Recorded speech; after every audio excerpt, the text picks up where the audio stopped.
Ils ont photographié le Soleil, chassé des exoplanètes, sondé le cœur des étoiles, scruté l'univers, mais aujourd'hui l'heure de la retraite a sonné pour les satellites Picard, Corot et Herschel. Une question se pose alors, que vont-ils devenir? Y aurait-il une sorte de cimetière de l'espace où les satellites viendraient finir leur vie? Le satellite Picard, par exemple, a officiellement terminé sa mission en mars 2013. Mais il est encore en parfait état de marche. En attendant qu'il soit définitivement déclaré mort, le CNES en profite donc pour faire des essais technologiques et les scientifiques pour prendre quelques derniers clichés du Soleil. Récemment, on a pu acquérir des données de l'éclipse de Soleil par la Lune. Pour les scientifiques, c'est une année de bonus. Ouais. C'est assez inespéré d'ailleurs, mais c'est une année de bonus. D'ici la fin de l'année 2014, Picard va être retiré du service. Comme il est dépourvu de propulsion, il va perdre naturellement et lentement de l'altitude pour finalement se consumer dans l'atmosphère terrestre. Une extinction qui prendra une cinquantaine d'années. Le chasseur d'exoplanètes Corot, dont l'instrument a cessé de fonctionner le 2 novembre 2012, sera lui aussi utilisé durant l'année à venir pour préparer de futures missions en faisant des expérimentations technologiques.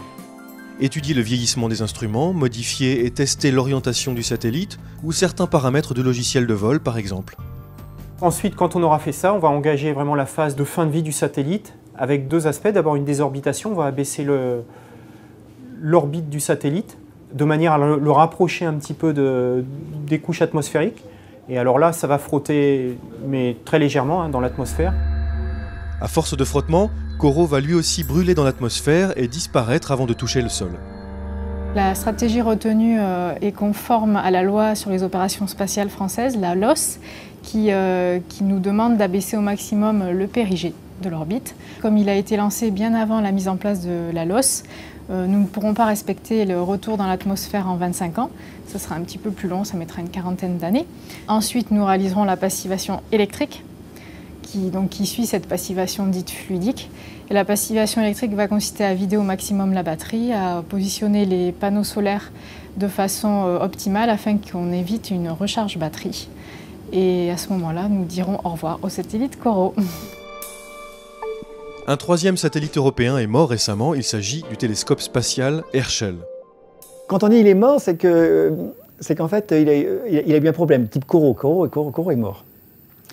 Herschel n'est pas vraiment mort. Herschel, en fait, il n'a pas eu de problème technique. Il est mort d'une mort douce, d'une mort lente. D'une mort annoncée, en fait. Hein. En 3 ans et demi de bons et loyaux services, les réserves en hélium d'Herschel, nécessaires au refroidissement et donc au fonctionnement nominal des instruments, se sont épuisées. Mais pas question pour le satellite de finir sa course dans l'atmosphère terrestre, car il se trouve à 1,5 million de kilomètres de notre planète.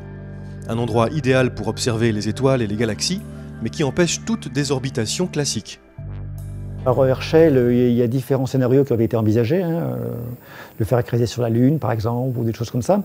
Ça pouvait être une façon d'analyser des poussières lunaires, ou des choses comme ça. En fait, ce qui était décidé récemment, c'est de le laisser sur une orbite dite de parking autour du Soleil. Pour Herschel, il y a donc bien un cimetière qui se trouve à plusieurs milliers de kilomètres de la Terre, alors que pour la plupart des satellites, la vie s'achève tout simplement dans l'atmosphère terrestre.